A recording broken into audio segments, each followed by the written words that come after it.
Hello dear students, today we are going to study a very important topic of class 9th, that is known as work and energy.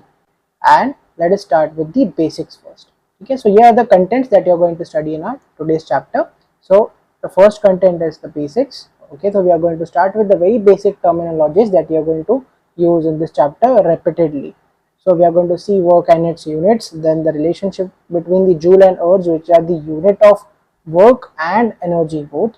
Again we are going to see the types of work, again energy and its types, then law of conservation of energy, transformation of energy, free fall, then power, and we are going to end the session with certain numericals. So we are going to just cover the work part in this lecture and the energy part will be continuing in the next part. Okay, so let us start with our chapter. So we are going to start with the basic terminology that you use in this chapter. हम क्या करेंगे, बिल्कुल basic से शुरू करेंगे. जो जो definitions का आपको काम पड़ता है इस चैप्टर में, we are going to study that. So first of all हम बात करते हैं फोर्स की. तो व्हाट इज फोर्स? देखो, फोर्स मतलब किसी भी ऑब्जेक्ट पर अगर आप पुश या पुल वाला मोशन लगाते हो, दैट इज फोर्स, है ना. किसी ऑब्जेक्ट को आपने धक्का दिया. फॉर एग्जाम्पल ये पेन है, इस पेन को मैंने ऊपर उठाया, इसके ऊपर मैंने एक फोर्स लगाया, इसको पुश किया ऊपर की तरफ, राइट. उसी तरह से आई एम पुलिंग समथिंग, एक ट्रॉली को अगर मैं अपनी तरफ खींच रहा हूँ तो there is some force acting on it. But हर बार ऐसा जरूरी नहीं है कि सिर्फ पुश और पुलिंग मोशन ही होगा तभी फोर्स अप्लाई हो रहा है. There are certain cases in which आपके पास अगर एक रबर बॉल है, आप उसको प्रेस करते हो, then you are applying a force on it. आप उसको क्या कर रहे हो, स्क्वीज कर रहे हो या फिर किसी रबर बैंड को स्ट्रेच कर रहे हो. तो in that case also you will have की the force is applied on an object. ठीक है. सो as you can see over here, let me just take a highlighter. Let's take a pointer. Okay, then we have कि अगर कोई emotion में stretching आता है या फिर किसी चीज में स्क्वीज आता है, then also you are going to say कि भाई हम कोई फोर्स लगा रहे हैं. ठीक है. तो फोर्स हमेशा पुश और पुल से रिलेट मत करना. Even if there is a stretch and squeeze of a object, then also a force is acting on it. ठीक है. तो यहाँ पे हम एक एग्जांपल लेते हैं. सपोज कि we have a football over here, है ना, कि हमने एक फुटबॉल लिया है. Then what you are going to do कि भाई ये फुटबॉल पे अगर आपने फोर्स अप्लाई की तो ये फुटबॉल करेगा मोशन. अब ये जो फुटबॉल का मोशन हो रहा है किस वजह से हो रहा है? बिकॉज आपने इसके ऊपर एक फोर्स अप्लाई किया, right. Then we are going to see units of force. ठीक है. हमने जो बॉल वाला जो चीज लिया, it is just an example कि अगर फोर्स अप्लाई करते हो तो मोशन हो भी सकता है, नहीं भी हो सकता है, बट यहाँ पे आपने इनफ फोर्स लगाई थी इसलिए मोशन हुआ. अब कभी कभी फोर्स लगाने से मोशन नहीं भी होता है. So we are going to study about it in the upcoming part in this chapter. ठीक है. Now let us discuss the units of force. तो एज वी नो कि हर एक फिजिकल क्वांटिटी का एक यूनिट होता है, वैसे ही फोर्स का एक यूनिट है, that is SI unit, which is newton. Again एक और सीजीएस यूनिट भी होता है, that is dyne. So we have noted over here कि जो सीजीएस यूनिट है for this force is dyne and the SI unit is Newton. Okay, now let us move on to our next topic कि भाई अगर force है तो force के कुछ इफेक्ट्स भी होंगे. So we are going to see the effects of force. So as we know कि अगर किसी ऑब्जेक्ट को हमें डिफाइन करना है कि इट इज इन मोशन और it is at rest, how do we define कि अगर विथ टाइम उसका पोजीशन चेंज होता है. फॉर एग्जांपल अगर ये पेन अभी भी यहीं रुका है ना, लेट्स से अगर 5 सेकंड तक इसको यहीं होल्ड करके रखता हूँ तो इसका position with respect to time change नहीं हुआ, ना इसमें कोई मोशन आया, ना इसकी स्पीड चेंज हुई, ना इसमें कोई डायरेक्शन में चेंज आया. So in that case this pen is at rest. But अगर इसका वेलोसिटी या फिर इसका जो वेलोसिटी तो छोड़ो, स्पीड तो चेंज ऑब्वियसली होगा. अगर मैं इसको मूव करूंगा तो 0 से कुछ दूसरा स्पीड चेंज होगा, बट टाइम के रिस्पेक्ट में इसका पोजीशन भी चेंज होगा. देन यू विल से कि ये जो ऑब्जेक्ट है ये मोशन कर रहा है. तो मोशन को कैसे डिस्क्राइब करोगे कि change of position with respect to time. This is one way to define motion. Again motion हुआ है कैसे पता चलेगा कि ऑब्जेक्ट का स्पीड चेंज हो गया या फिर उसका डायरेक्शन चेंज हो गया. Then also you can say कि एक ऑब्जेक्ट में मोशन हुआ है. ठीक है. Now coming to the main part कि हमने बात की थी कि भाई फोर्स के कुछ इफेक्ट्स होते हैं. तो क्या क्या इफेक्ट्स हो सकते हैं फोर्स के? If object is in rest, the force can make this object move. तो फॉर एग्जाम्पल भाई अगर एक वुडन ब्लॉक है यहाँ पे, ठीक है, ऐसा वुडन ब्लॉक है, इसके ऊपर you have applied certain force, तो ये मोशन करेगा. ठीक है. जिस तरह आपने फोर्स लगाई उस तरफ ये मोशन करेगा. तो रुके हुए ऑब्जेक्ट को आप मूव करा सकते हो, रुके और मूव करते हुए ऑब्जेक्ट को आप रुका भी सकते हो. कैसे? फॉर एग्जाम्पल अगर आप साइकिल चला रहे हो, ठीक है, तो साइकिल मूव कर रही है, आपने ब्रेक्स अप्लाई किए, आपने एक फोर्स अप्लाई किया उसके टायर्स पर, देन आपका जो साइकिल है वो रुक जाएगा, है ना. In this case you are stopping a moving object in this case. ठीक है. Another thing is it can accelerate the speed of a moving body. तो अगर कोई ऑब्जेक्ट मूव कर रहा है, suppose a vehicle is moving, तो आपने क्या किया, एक्सेलरेटर बढ़ाया गाड़ी का, देन व्हाट विल हैपन कि एक मशीन जो आपका इंजन होगा आपकी गाड़ी में, it will apply a force on that axle जिससे आपका टायर अटैच्ड है। देन व्हाट विल हैपन, आपका जो टायर है और फास्ट घूमेगा, दैट मीन्स आपकी गाड़ी एक्सेलरेट हो जाएगी। Then it can also change the direction of a moving body along with the shape and size। तो first of all let us discuss the direction of moving body. Direction कैसे change होता है? Suppose अब ये जो दो बच्चे खेल रहे हैं यहाँ पे ना, सपोज इनके पास में ये जो है ये फुटबॉल है, ठीक है, दिस इज अ फुटबॉल। अब क्या करेंगे भाई, अगर इस लड़की ने इस फुटबॉल को किक कर दिया तो ये फुटबॉल जाएगा इस लड़के की तरफ, ठीक है। अब इस लड़के ने क्या किया, इस लड़के ने भी इस फुटबॉल को किक किया तो इसका डायरेक्शन इस बार चेंज हो जाएगा। तो इसने क्या किया, इस लड़के ने, इस बॉय ने क्या किया कि यहाँ पे बॉल तो इसकी तरफ पहले आ रही थी, इसने क्या किया, एक और फोर्स अप्लाई करके इसकी डायरेक्शन बदल दी।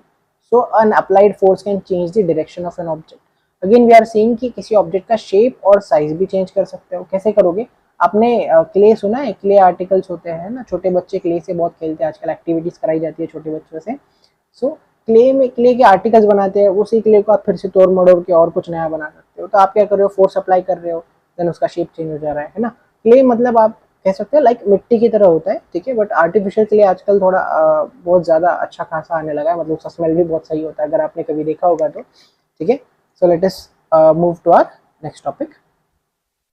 यहाँ पे हम आते हैं टाइप्स ऑफ फिजिकल क्वांटिटीज के ऊपर, है ना। अब हमने देखा है बेटा कि फिजिक्स में हम कई सारे फिजिकल क्वांटिटीज से डील करते हैं, बट उनको आप ब्रॉडली दो टाइप्स ऑफ क्वांटिटीज में डिवाइड कर सकते हो। सो one is scalar and another is vector. तो ऐसी क्वांटिटीज जिनका सिर्फ मैग्नीट्यूड होगा और डायरेक्शन नहीं होगा, those quantities are known as scalar quantities. तो अगर उसका सिर्फ मैग्नीट्यूड है बट डायरेक्शन नहीं है, सो यू विल से कि जो क्वांटिटी आप डिस्कस कर रहे हो that is a scalar quantity. इसका एग्जांपल क्या हो सकता है, स्पीड हो जाएगा, डिस्टेंस हो जाएगा, एनर्जी हो जाएगा, ठीक है। सिमिलरली वेक्टर क्वांटिटीज क्या होंगी, ऐसी क्वांटिटीज जिनका मैग्नीट्यूड भी होगा और साथ साथ में डायरेक्शन भी होगा। सो एग्जांपल में आप ले सकते हो वेलोसिटी, डिस्प्लेसमेंट, एक्सेलरेशन, फोर्स, ठीक है, इवन मोमेंटम भी ले सकते हो, ठीक है। Now let us move on to our main topic कि भाई what is work. This person over here is performing certain work, ये कुछ काम कर रहा है, ठीक है। सो फिजिक्स के अकॉर्डिंग क्या सच में ये काम कर रहा है? फिजिक्स क्या कहता है, what is the definition of work according to physics? क्या general definition and physical definition are the same? So let us understand in this chapter. So in general कोई भी फिजिकल या फिर मेंटल एक्टिविटी अगर आप करते हो then you will say that you are doing certain work. For example अगर आपकी मम्मी ने आपको कुछ काम बता दिया तो वो काम अगर आप कर रहे हो तो that is a physical work. Again if you are studying for your exams तो आप क्या कर रहे हो, मेंटल वर्क कर रहे हो। मेंटल वर्क मतलब पागल वाला वर्क नहीं, ठीक है। मेंटल मीन्स जो भी आप माइंड से यूज कर रहे हो, है ना, जैसे माइंड से आप थिंक कर रहे हो, यू आर लर्निंग समथिंग, है ना, किसी चीज़ के बारे में सोच रहे हो, then that is mental work. Again physical work जैसे कोई भी चीज़ को उठाना, किसी चीज़ को यहाँ से बाहर रखना, किसी चीज़ को किक करना, है ना, तो ये सारी चीज़ें आ जाएगी आपके फिजिकल वर्क के अंदर।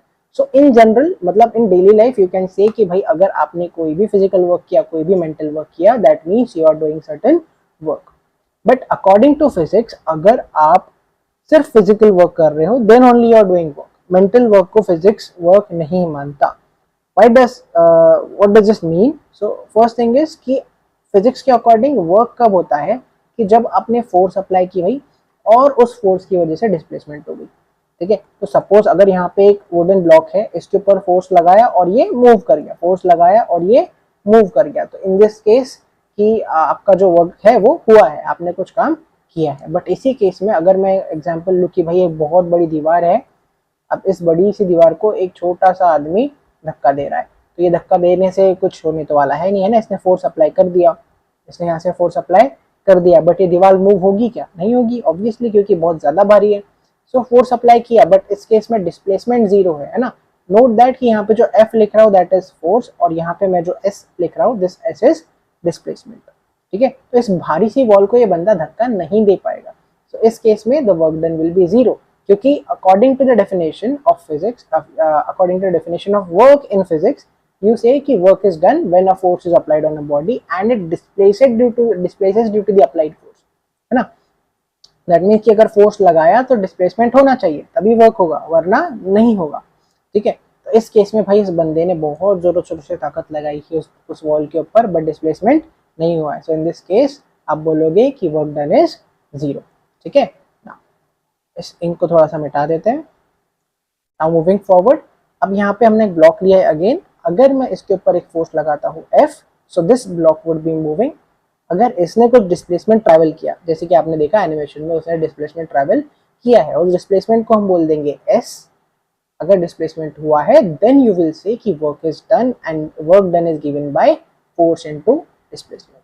इसका एक और फॉर्मूला हो सकता है, that is force into displacement into cos of theta.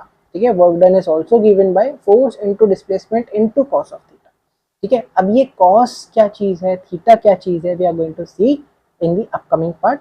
अभी के लिए शॉर्ट में बता देता हूँ कि ये जो कॉस थीटा है that is a trigonometric ratio, जो आप ज्योमेट्री में लास्ट सेकंड आपका चैप्टर है, आई थिंक 9th चैप्टर होना चाहिए, in that you are going to study. ठीक है, तो इसका मैं शॉर्ट इंट्रोडक्शन आपको इसी वीडियो के अंदर दे दूंगा, so it will be easy for you to understand. Now अब यहाँ पे हमने देखा है एक फिजिकल वर्क का एग्जाम्पल देख लेते हैं, जहाँ पे ये जो अंकल लोग हैं या फिर भैया लोग हैं वो कर रहे हैं पेंटिंग, एंड एक देख लेते हैं मेंटल वर्क का। जो अंकल जी हैं यहाँ पे देखिए लैपटॉप पे कुछ काम कर रहे हैं, तो he is doing some mental work. हाँ, अब आप बोलोगे वो टाइप कर रहे हैं, हाँ that is a physical work obviously, because fingers पे फोर्स लग रहा है, फिंगर्स का मोशन हो रहा है, बट जो मेन काम वो कर रहे हैं दैट इज थिंकिंग और राइटिंग अ कोड और एनीथिंग, है ना। So in that case he is doing no work according to physics. ठीक है ना, अब देखिए अगर कोई फिजिकल क्वांटिटी है जैसे वर्क, तो उसका ऐसा यूनिट भी होना चाहिए, उसका सीजीएस यूनिट भी होना चाहिए। So in this case, the SI unit of work is what? The SI unit of work is joule, ठीक है, and the CGS unit of work is अर्ज। ठीक है, तो किसी भी एनर्जी की तरह वर्क का भी यूनिट जूल और अर्ज ही है, and we are going to see the relation between work and energy. So let us not go into depth right now, only थोड़ा सा वेट करते हैं, आराम से एक टॉपिक आगे जाएंगे। Then, अब अगर मैं आपसे पूछ लूँ कि भाई डिफाइन जूल, कि जूल जो यूनिट है, जो ऐसा यूनिट ऑफ वर्क है, उसको आप डिफाइन कैसे करोगे, या फिर 1 जूल ऑफ वर्क को आप डिफाइन कैसे करोगे, तो in that case you will say कि amount of work done when a force of 1 newton acts on a body and it displaces the body by 1 metre. That means, अब देखो इसका definition यहाँ लिखा अलग वर्डिंग में, मैं अपने मन से बोल रहा हूँ, है ना, सो इसको ज़्यादा माइंड मत करना, इसको मैं सीधे सीधे आपको एक्सप्लेन कर देता हूँ कि if you have a wooden block like this over here, और इसका जो भी मास होगा, लेट्स सपोज इसका मास है m, ठीक है, तो आपने क्या किया भाई, इसके ऊपर एक फोर्स लगाया, कितना फोर्स लगाया आपने, फोर्स लगाया इक्वल टू 1 न्यूटन, और इस 1 न्यूटन की फोर्स की वजह से ये ब्लॉक थोड़ा सा आगे गया, इस पोजीशन तक गया। ठीक है, तो ये जो ब्लॉक है यहाँ तक आगे गया।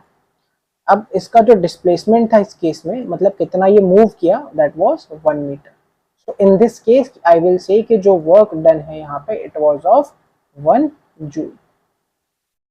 ठीक है, सो आई विल से कि work done was of 1 joule in this case. So कैसे डिफाइन करोगे, when a force of 1 newton is acting on a body and due to that applied force the object displaces by 1 metre. 1 newton का force लगाया, 1 metre का displacement हुआ, सीधा सीधा बोल लोगे कि the work done was of 1 joule. ठीक है ना, सिमिलरली पहले यहाँ से इंक मिटा लेते हैं, सो दैट आगे के जो डेफिनेशन है उस पर डिस्टर्बेंस ना आए। Then one erg of work कैसे डिफाइन करोगे, या फिर सिर्फ the urge, define the urge अगर ऐसा पूछ लिया, so you will say the amount of work done when a force of 1 dyne is acting on an object and this force displaces the object by 1 centimeter। Again उसी example को लेते हैं कि again एक वुडन ब्लॉक है, इसके ऊपर आपने फोर्स अप्लाई की है, कितना फोर्स अप्लाई किया है भाई, इस बार 1 डाइन का किया है। ठीक है, 1 डाइन का फोर्स अप्लाई किया, and because of this block was displaced by 1 centimeter। so in this case the work done will be of how much, 1 अर्ज। in this case the work done will be of 1 अर्ज, कि भाई 1 dine का force लगाया, displacement हुआ 1 centimetre का, so in this case you will say कि the work done was of 1 अर्ज। I hope that is clear to you।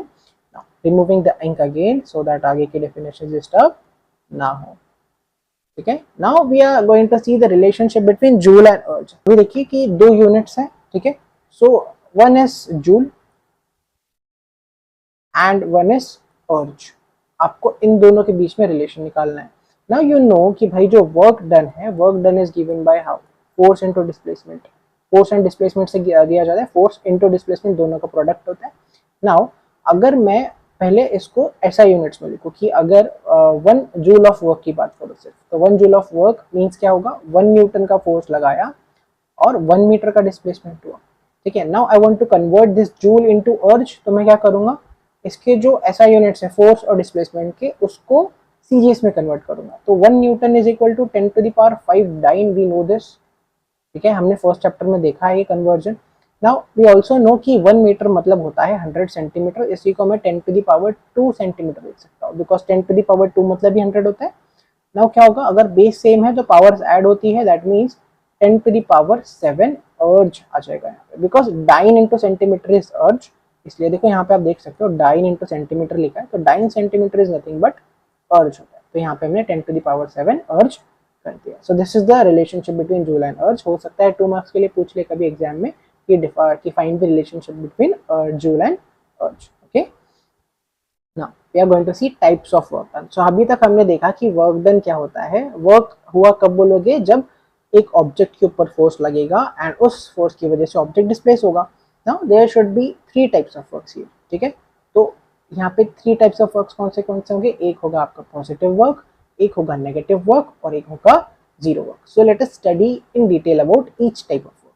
तो फर्स्ट इज कि पॉजिटिव वर्क कब होता है, जब आप फोर्स अप्लाई करते हो ना, when a force is applied on an object and the displacement of the body has the same direction of the force। ठीक है, अब क्या होगा, अब देखिए वहाँ थोड़ा सा वर्डिंग डिफरेंट है, मैं यहाँ डिफरेंट इससे बता रहा हूँ। फॉर एग्जांपल अगेन ऑब्जेक्ट है, आपने लगाया फोर्स इस डायरेक्शन में, अगेन जो इस ऑब्जेक्ट का डिस्प्लेसमेंट है वो भी इसी डायरेक्शन में हुआ है, तो यू विल से कि जो वर्क हुआ है इस बार that was positive work. So this is the definition of positive work, कि जिस डायरेक्शन में फोर्स लगाया उसी डायरेक्शन में डिस्प्लेसमेंट हुआ। देन यू विल से कि जो नेचर ऑफ वर्क है दैट इज पॉजिटिव। अगेन इसका एक और डेफिनेशन हो सकता है, when the angle between force and displacement is 0 degrees. अब क्या हुआ, देखो अगर कोई भी दो चीजों की डायरेक्शन सेम है, फॉर एग्जांपल यहाँ पे फोर्स इस तरफ लग रहा है, अगेन डिस्प्लेसमेंट भी इसी तरफ हो रही है, सो इन दोनों के बीच का एंगल कितना हो जाएगा ना। अगर दो लाइंस है, दो लाइंस एक ही तरफ क्या बोलोगे डायरेक्शन शो कर रही है, सो व्हाट विल हैपन, इनके बीच का जो एंगल होगा 0 डिग्री का होगा, है ना। बिल्कुल इस तरह से देखिए, इसको ऐसे समझिए कि 90 डिग्री ये होता है, 90 से कम 45 ये होता है, 45 30, 30 से 25 ऐसे कम होते होते होते होते कितना हो जाएगा, 0 हो जाएगा। सो 0 होते में देखो 90 से सेम डायरेक्शन में जाते में ये 0 हो गया, पहले परपेंडिकुलर था, अब अगर सेम डायरेक्शन में, तो यहाँ पे देखिए सेम डायरेक्शन में जाते जाते इसका जो एंगल है कितना हो गया, बिल्कुल चिपक गया है, तो बिल्कुल अगर 0 हो गया यहाँ पे। सो यू विल से कि जब दो फोर्सेस होते हैं या फिर कोई भी दो वेक्टर्स होते हैं, इस केस में फोर्स एंड डिस्प्लेसमेंट है, so they are in same direction and because of that, अगर सेम डायरेक्शन में है तो इनका जो एंगल होगा, इनके बीच का जो एंगल होगा that will be of 0 degrees. अब एक एग्जांपल देख लेते हैं इसका।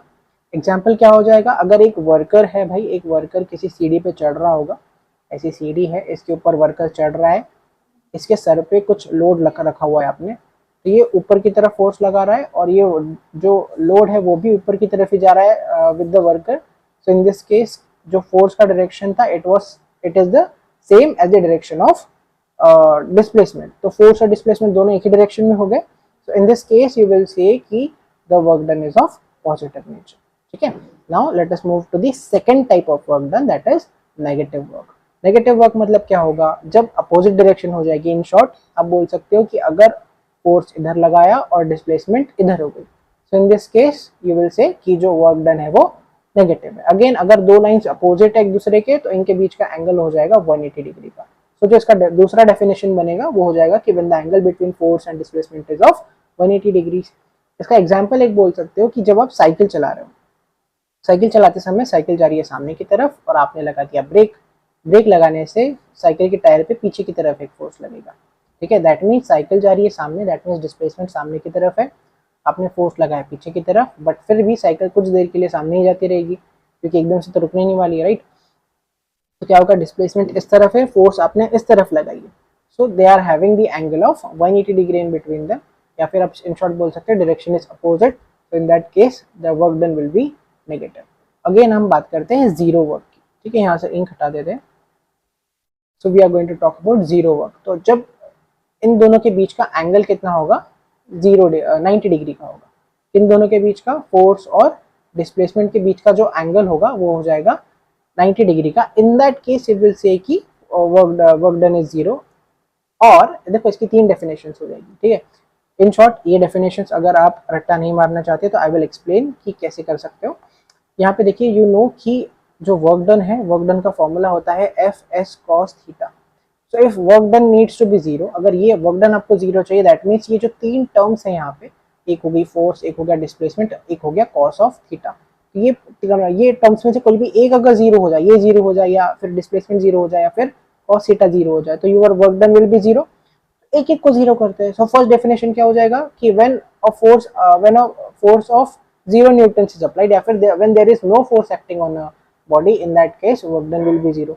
एक और डेफिनेशन क्या हो सकता है, when a force is applied on a body but the displacement of the object is 0, तो फिर वर्क डन इज 0। अगेन तीसरा डेफिनेशन क्या हो जाएगा, अब कॉस ऑफ थीटा 0 करना है। कॉस थीटा का वैल्यू आपको याद रखना पड़ेगा, कॉस थीटा 0 तब होता है जब थीटा का वैल्यू हो जाएगा 90 डिग्री, दैट मीन्स कॉस 90 का वैल्यू 0 होता है ना। तो जब थीटा का वैल्यू 90 डिग्री हो जाएगा, और थीटा मतलब हम क्या बोलेंगे कि फोर्स और डिस्प्लेसमेंट के बीच का एंगल, उसको हम बोलते हैं थीटा, ठीक है। तो अगर फोर्स और डिस्प्लेसमेंट के बीच का एंगल 90 डिग्री हो जाए, फिर दोनों परपेंडिकुलर हो जाए एक दूसरे को, so in that case you will say कि द वर्क डन इज 0। तो 3 डेफिनेशन है, बिल्कुल इजी, ठीक है। तो फर्स्ट में हमने क्या बोला, if the displacement of the body is 0, तो वर्क डन इज 0, ठीक है। If displacement of the body is perpendicular to the applied force, then the work done is 0, या फिर if no net force is acting on the body, then you will say कि the work done on the body is 0, ठीक है। Another definition could be कि जब force when the angle between force and displacement is 90 degree, in that case work done is 0, ठीक है। इसका example देख लेते हैं कि अगर आप एक बड़े स्टोन को या फिर एक बड़े दीवार को धक्का दे रहे हो, बहुत भारी दीवार है, उसको आप धक्का देते जा रहे हो, फोर्स अप्लाई कर रहे हो, but there is no motion in that stone, वो मोशन नहीं करेगा, वो स्टोन अपनी जगह से डिस्प्लेस नहीं होगा। So in that case you will say कि the nature of work done is 0, ठीक है। तो in that case you will say कि जो आप वर्क कर रहे हो that is 0 work. I hope that is clear to you. Now moving on to our next topic, that is we are going to discuss some basic trigonometry. Trigonometry के कुछ basic terms देख लेते हैं ना, because there is the use of this trigonometry in the derivation of work done. So let's start. So first of all, trigonometry वही है क्या? Trigonometry is the branch of mathematics that deals with the study of triangles, ठीक है। तो triangles की studies को हम बोलोगे trigonometry. Then again in trigonometry mathematicians study the relationship between sides and angles of a triangle. तो ये चीज आपको ध्यान में रखनी है कि एंगल्स और साइड के बीच का रिलेशन आपको स्टडी करना है, ठीक है ना। अब हमारे पास एक ट्राइंगल जिसको हमने ए बी सी नाम दे दिया है, और इसके अंदर एक एंगल भी होगा जिसको हमने बोला थीटा, हमने एंगल सी पे ले लिया है, ठीक है। अब इसमें क्या ध्यान रखना है बेटा कि ये जो एंगल बी है ना, angle B always it will be a 90 degree, angle B will always be of 90 degree, ठीक है। तो एंगल ए और एंगल सी बचता है, इनमें से किसी भी एक को आप थीटा ले सकते हो, फिर उसके रिस्पेक्ट में आप दूसरे एंगल्स का रिलेशन निकालोगे, सॉरी दूसरे साइड्स का रिलेशन निकालोगे in terms of angle C या फिर जिसको हमने थीटा बोला है उसके टर्म्स में आप बाकी साइड्स का रेशियो निकालोगे, ठीक है। इन डिटेल आप इसको ज्योमेट्री में सीखोगे, ठीक है। जो मेरे स्टूडेंट्स है स्कूल के, I will be teaching in the geometry, ठीक है। ये जो टॉपिक है आई टीच इन ज्योमेट्री, ठीक है। सो लेट अस सी कि इसके कुछ साइड्स के नेम देखते हैं। अब देखिए हमने यहाँ पे 3 नाम दिए, ये जो एंगल है यहाँ पे एंगल थीटा है, ठीक है। एंगल थीटा का जो अपोजिट साइड है उसको बोला हमने अपोजिट, ठीक है। इसके बाजू वाला साइड को हमने बोला एडजेसेंट साइड, और इसके इधर मतलब 90 डिग्री के बिल्कुल अपोजिट, ठीक है। इससे कोई रिलेशन नहीं है इसका, 90 डिग्री से बिल्कुल अपोजिट वाले को हम बोलते हैं हाइपोटेन्यूज, ठीक है। राइट एंगल ट्राइंगल में ये 3 चीजें होती है, ठीक है। अब इस केस में हमने थीटा के रिस्पेक्ट में बोला है, दो साइड्स को हमने थीटा के रिस्पेक्ट में डिस्कस किया। थीटा का अपोजिट वाले को हमने बोला अपोजिट साइड, थीटा के साइड वाले को बोला हमने एडजेसेंट साइड, और 90 डिग्री के अपोजिट वाले को हमने बोला हाइपोटेन्यूज। तो ये नाम आपको याद में रखने हैं। नाउ मूविंग फॉरवर्ड, हम कुछ रेशियोज की बात करेंगे, है ना। यहाँ पे 3 ट्रिग्नोमेट्रिक रेशियोज होते हैं, first is sine theta, second is cos theta, third one is tan theta, ठीक है। ऐसे ही कोसेक थीटा होगा जो साइन थीटा का उल्टा होगा, सेक थीटा होगा जो कॉस थीटा का उल्टा होगा, अगेन कॉट थीटा होगा जो टैन थीटा का उल्टा होगा। Now sine theta is defined as opposite side upon hypotenuse. तो अगर मैं यहाँ पे लिखूँ इसको, अपोजिट साइड इज थीटा का कौन सा है, this side opposite that is A B, ना। अपोजिट साइड जो लिखा है that is A B, hypotenuse कौन सा हो जाएगा ए सी। वैसे ही कॉस थीटा जिसका हम अभी यहाँ पे यूज करने वाले हैं, जिसके लिए हम ये पूरी खिचड़ी पढ़ रहे हैं, ट्रिग्नोमेट्री वाली, that is cos theta, because इस cos थीटा का यूज होगा हमारे वर्क डन के मेन फॉर्मूला के अंदर. So cos theta is defined as adjacent upon hypotenuse. So adjacent side कौन सी हो जाएगी आपके, देखिए adjacent side is what, BC and hypotenuse is what, AC. Similarly tan theta को आप कैसे डिफाइन करोगे, tan theta is defined as opposite upon adjacent. तो अपोजिट साइड कौन सी हो गई आपकी, opposite side is AB and adjacent side is which one, BC. इस तरह से. Now you know कि cosec theta is उल्टा of sin theta, that means inverse of sin theta. अब sin theta में लिखा AB upon AC, तो यहाँ लिख दोगे AC upon AB. Similarly you know कि sec theta is the उल्टा of cos theta, तो आप क्या लिख दोगे, यहाँ पे BC upon AC था, तो यहाँ लिख दोगे AC upon BC. Similarly you know कि cot theta is उल्टा of tan theta, तो tan theta में अगर AB upon BC है तो आप लिख दोगे BC upon AB. तो इस तरह से आप इसको लिख सकते हैं. ठीक है. अब यहाँ पे सबसे इंपॉर्टेंट वाला है आपका cos थीटा वाला, तो आपको याद रखना है एडजेसेंट अपॉन हाइपोटेन्यूज वाला फॉर्मूला. ठीक है. इसको थोड़ा सा ध्यान में रखेंगे, आप चाहो तो इसको नोट करके रख सकते हैं. Now moving on, work done by a force acting in a certain angle. अब ये जो डेरिवेशन है इसमें यूज होगा आपका cos थीटा वाला फॉर्मूला. ठीक है. नाउ लेट्स सी, हमने क्या किया है भाई, हमने एक कांस्टेंट फोर्स F कंसीडर की है, डिस्प्लेसमेंट S कंसीडर किया है, और जो एंगल है फोर्स और डिस्प्लेसमेंट के बीच में उसको हमने बोला है theta. I hope this is clear to you. अब क्या करेंगे बेटा, ये देखो यहाँ से अगर आप देखोगे तो थोड़ा सा शॉर्ट में डेरिवेशन दिया है, और दैट मीन्स कि इसके अंदर उतना डिटेल में एक्सप्लेन नहीं किया है फोर्स कहाँ लग रहा है, उसके कंपोनेंट्स क्या है. तो पहले हम थोड़ा शॉर्ट में समझते हैं, देन आपको थोड़ा लेंदी वे में समझाता हूँ. ठीक है. आपको पता है कि cos थीटा हमने क्या बोला था, एडजेसेंट अपॉन हाइपोटेन्यूज होता है. सो इफ अगर यहाँ पे एंगल थीटा है, दिस इज एंगल थीटा, सो क्या हो जाएगा, adjacent upon hypotenuse. Adjacent side कौन सी हो जाएगी बेटा आपकी, OR है ना, इसका एडजेसेंट मतलब बाजू वाला इस OR, एंड हाइपोटेन्यूज कौन सा हो जाएगा, OQ, जो 90 डिग्री के अपोजिट होगा. 90 डिग्री के अपोजिट वाला कौन सा है, OQ. तो OR अपॉन OQ. ठीक है. सो यहाँ पर थोड़ा सा डेरिवेशन में दिक्कत आएगा. यहाँ पे देखिएगा, यहाँ पे हम F cos थीटा की जगह सिर्फ F1 लिख लेते हैं. ठीक है. ये जो है आपका नया फोर्स होगा F1, जो डिस्प्लेसमेंट के डायरेक्शन में लग रहा है. ठीक है. Now what we are going to do कि भाई यहाँ पे हमने कंसिडर कर लिया कि F is the force, S is the displacement, और theta is the angle between force and displacement. तो हम क्या करते हैं, खुद का एक डेरिवेशन निकाल लेते हैं यहाँ पे. ठीक है. Just a minute. हम क्या करेंगे, यहाँ पे एक ऑब्जेक्ट कंसिडर करेंगे. बेटा वहाँ जो मैंने दिखाया था ना PPT के अंदर, आप प्लीज़ उसको नोट मत कीजिए, मैं आपको इजी वे में थोड़ा सा एक्सप्लेन करके अच्छे से बता देता हूँ. So what we are going to see कि हम बोलेंगे कि अगर एक ऑब्जेक्ट है, आपने देखा होगा बेटा वो जो नंदी होता है ना, अभी अभी कुछ महीने पहले पोला गया है, तो जो नंदी बैल होता है उसको आप ऐसे रस्सी से बांध के खींचते हो, तो जो नंदी बैल है वो सीधा सीधा चलता है ना. तो ऐसे खींच रहे हो ऊपर की तरफ, तो ऊपर की तरफ आपकी तरफ उड़ के आता है क्या, नहीं. वो आप भले इसको फोर्स लगा के यहाँ पे खींच रहे हो, इस डायरेक्शन में फोर्स लगा रहे हो, बट जो उसका मोशन होता है बेटा, उसका जो डिस्प्लेसमेंट होता है वो इस डायरेक्शन में होता है, जिसको आप बोलते हो डिस्प्लेसमेंट S. ठीक है. अब हम क्या करेंगे, इसको यहाँ से ये जो ट्राइंगल बन रहा है इसको यहाँ पे कंप्लीट कर देते हैं. तो ये हो जाएगा आपका 90 डिग्री वाला. सपोज हमने इसको 90 डिग्री ट्राइंगल में कन्वर्ट किया. ठीक है. अब आपको दिख रहा है यहाँ पे कि जो एंगल है between this force and displacement, that is of theta. Okay. I hope that is clear to you. अब हम क्या करेंगे बेटा, अब देखो यहाँ पे आपके पास में एक फोर्स इस तरह से था. ये थोड़ा सा कॉम्प्लेक्स जाएगा समझने में, बट इसको समझना जरूरी है. एक फोर्स लगाए यहाँ पे. ठीक है. अब क्या होगा, इस फोर्स के बेटा दो कंपोनेंट बनते हैं. एक कंपोनेंट ये कि जिस डायरेक्शन में आपका नंदी बैल चल रहा है, एक और कंपोनेंट बनेगा ऊपर की तरफ. मतलब ये फोर्स दो दो जगहों पे फोर्स लगाएगा, ऐसे दो जगहों पे फोर्स लगाएगा. ठीक है. इसके दो कंपोनेंट बनते हैं. तो फर्स्ट वन इज दिस, जहाँ पे आपका डिस्प्लेसमेंट हो रहा है, ये यहाँ पे एक एंगल है थीटा, और एक जा रहा है ऊपर की तरफ. ठीक है. सो क्या होगा बेटा, अभी यहाँ पे देखिए, ये ऊपर की तरफ वाला जो कंपोनेंट है, इसको कौन कैंसिल आउट कर देगा, नीचे की तरफ ग्रेविटी भी इसको नीचे खींच रही है ना, इसलिए तो ये ऊपर नहीं जा रहा है. जो नंदी बैल है सीधा सीधा ऊपर आ रहा है कि आपकी तरफ नहीं, बिकॉज इसको कोई नीचे भी खींच रहा है. ठीक है. तो ग्रेविटी इसको नीचे खींच रही है. सो ऊपर वाला और नीचे वाला कंपोनेंट कैंसिल आउट हो जाता है, और आपके पास में सिर्फ ये कंपोनेंट बचेंगे, दो कंपोनेंट. एक मतलब एक तो जो राइट की तरफ जा रहा है, और एक फोर्स जो आप खुद लगा रहे हो. सो ये ट्राइंगल आपके पास बचेगा, जिसको हमने यहाँ पे ड्रॉ करके रखा है. ठीक है. I hope this is clear कि फोर्स इधर लग रहा है, डिस्प्लेसमेंट राइट साइड में लग रही है, इनके बीच का जो एंगल है दैट इज ऑफ थीटा, जिसको जिसको हमने थीटा बोला है. ठीक है. नाउ वी नो दैट कि cos थीटा का जो फॉर्मूला होता है that is adjacent upon hypotenuse. ठीक है। अब इस फॉर्मूला के अकॉर्डिंग एडजस्ट, इसका जो एडजेसेंट साइड है वो कौन सा वाला हो जाएगा बेटा, ये वाला साइड हो जाएगा।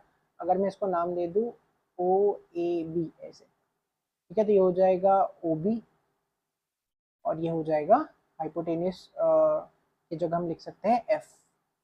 ठीक है, अब यहाँ से अगर मुझे ओ बी का वैल्यू चाहिए तो ओ बी का वैल्यू क्या आ जाएगा बेटा मेरे पास में, ओ बी का वैल्यू आ जाएगा F cos theta. That means ये जो इस डायरेक्शन में डिस्प्लेसमेंट की डायरेक्शन में फोर्स लग रही है, अगर मैं उसको बोल दूँ F1, तो वो जो F1 फोर्स हो जाएगा वो क्या हो जाएगा, एफ कॉस थीटा। ठीक है, नाउ हम वर्क को डिफाइन कैसे करते हैं, वर्क को हम डिफाइन करते हैं ऐसे कि force applied in the direction of displacement. आपने एक फोर्स अप्लाई किया और उसकी वजह से फोर्स की डायरेक्शन में ही डिस्प्लेसमेंट हुआ, देन यू विल से कि वर्क हुआ है ना। सो इन दैट केस आप यहाँ इस केस में आप क्या बोल रहे हो कि एक फोर्स F1 लगी है ना, F1 इस तरफ लगा है तभी तो डिस्प्लेसमेंट इस तरफ हो रहा है। जो दूसरा कंपोनेंट था फोर्स का राइट साइड में उसको हमने बोला F1 है। F1 अगर इधर लगा है तो डिस्प्लेसमेंट भी राइट साइड में हो रही है, अगर F1 राइट में है तो डिस्प्लेसमेंट भी राइट साइड में है। तो हमने क्या बोला कि यहाँ पे F1 इंटू डिस्प्लेसमेंट आपका वर्क डन हो जाएगा, है ना, क्योंकि जिस डायरेक्शन में डिस्प्लेसमेंट हो रही है उसी डायरेक्शन में वर्क होगा। ठीक है, इसलिए हमने F1 कंसिडर किया है। तो F1 का वैल्यू आप यहाँ से लिख सकते हो। F1 का वैल्यू देखिए ऊपर में हमने निकाला है, F cos थीटा है, so it will be F cos theta into S। So work done will be given by F cos theta into S। इसी को थोड़ा सा रीअरेंज करके you can write F S cos theta। F S cos theta मतलब F multiplied by S multiplied by cos theta। तो ये हो जाएगा आपका डेरिवेशन। अब पीछे हम जाके देखते हैं इस डेरिवेशन को कैसे किया गया है। ठीक है, अब हमने अगर बोला कि यहाँ पे जो वर्क डन है दैट इज F1, सॉरी जो फोर्स अप्लाई हो रही है दैट इज F1, कि ऊपर की तरफ हमने जो फोर्स लगाई थी ये वो फोर्स है, F1 फोर्स जिस तरफ में डिस्प्लेसमेंट हो रहा था वो है। ठीक है, तो अब हम F1 की वैल्यू कैसे निकालेंगे, जैसे अब यहाँ पे ओ आर को मैं क्या लिख सकता हूँ, ओ आर को लिख सकता हूँ मैं F1, है ना, क्योंकि यही हमारी फोर्स है जो लगने वाली है राइट साइड की तरफ। अगेन ओ क्यू कौन सा फोर्स है, ये एफ वाला। So you can write कि cos theta is equals to F1 upon में F, and from here you can write कि F1 will be equal to F cos of theta। ठीक है, F cos of theta। अब आपने क्या किया, आपके पास F1 का वैल्यू आ गया। नाउ यू नो कि वर्क डन इक्वल टू क्या होता है, फोर्स इनटू डिस्प्लेसमेंट होता है।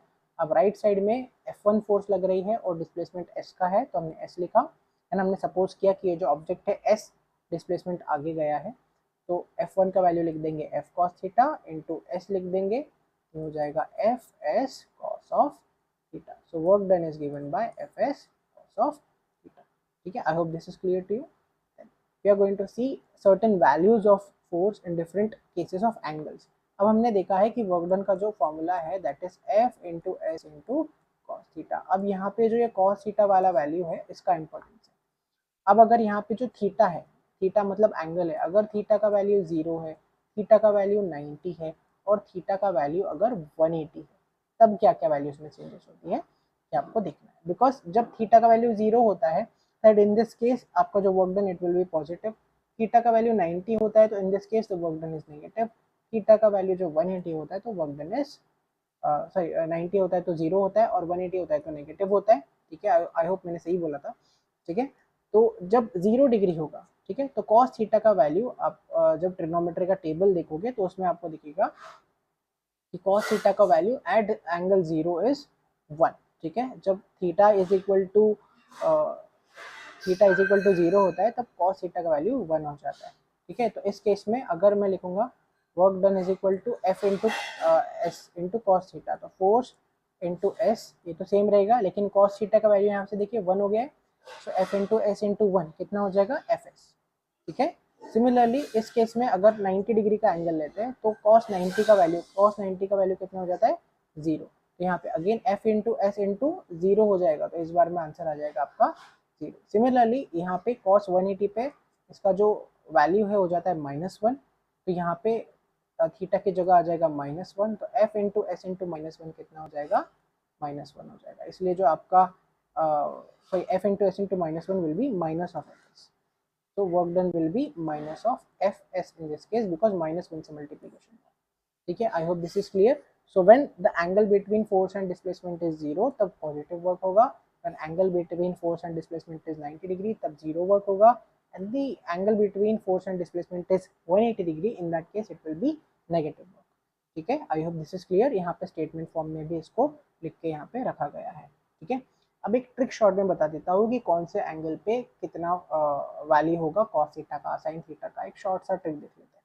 ठीक है, इसी जगह पे मैं बता देता हूँ आपको। इन शॉर्ट क्या करना है बेटा, एक टेबल क्रिएट करना है, टेबल बनाना है जिसमें आप क्या लिखोगे, ट्रिग्नोमेट्रिक रेशियोज के नाम लिखोगे। ठीक है, let me choose a colour.